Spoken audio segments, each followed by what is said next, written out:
कहानी की शुरुआत में हमें बताया जाता है कि डीमन असल में इंसानों के साथ ही रहा करते थे और इंसानों की मुसीबत के वक्त उनके गार्डियंस बनकर हेल्प करते थे। अब यहाँ से सीन कट होकर फीमेल लीड दोही पर दिखाया जाता है, जो काफी अंधेरे में किसी से डर कर भाग रही थी। अब वो एक जगह रुक जाती है और सामने दिखती है तो इसकी तरफ कोई आ रहा होता है। इसे देखकर वो मन में बोलती है कि जो मेरे सामने आ रहा है वो पता नहीं मुझे मारने या बचाने आ रहा है। मुझे पता नहीं कौन मेरा दोस्त है और कौन मेरा दुश्मन, पर वो चाहे जो भी हो, पर वो उस आदमी के पीछे भागने लग जाती है। अब यहाँ से सीन कट होकर हमें 200 साल पहले का सीन दिखाया जाता है, जहाँ एक टेंट जैसे चर्च के अंदर लोग बहुत ही डरे हुए थे और गॉड से प्रे कर रहे थे और चर्च का फादर भी उन्हें डेमंस के बारे में बता रहा था। और कुछ ही देर में वहाँ काले कपड़े पहने हुए गोऑन आ जाता है, जिसे देखकर लोग डीमन आ गया बोलकर भाग जाते हैं। जहाँ गोऑन क्रिस्टल के ऊपर चढ़कर अपना फेस रिवील करता है और हमें पता चलता है वो सच में एक डीमन। अब गोऑन वहाँ से जाने लगता है, तभी एक छोटी बच्ची उस पर क्रॉस फेंक कर मारती है, जिससे उसके फेस पर कट लग जाता है। अब चर्च के फादर उस लड़की को ले जाने की कोशिश करते हैं, मगर वो नहीं जाती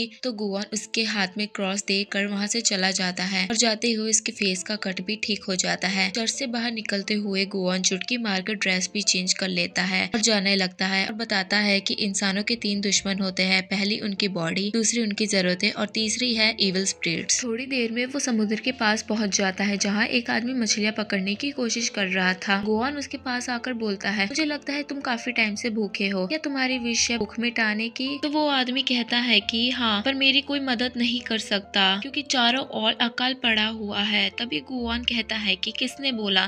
देखो समुद्र में चारों ओर मछलियाँ भरी पड़ी है। ये कहकर वो चुटकी मारता है तो समुद्र में बहुत सारी मछलियाँ उछलने लग जाती है, जो देखकर आदमी हैरान हो जाता है और गोऑन को कहता है कि तुम कोई गॉब्लिन हो। अब ये सुनकर गोऑन उसे डांटते हुए कहता है कि तुम्हारी हिम्मत कैसे हुई मुझे उस गॉब्लिन जैसे अगले स्पिरिट से कंपेयर करने की।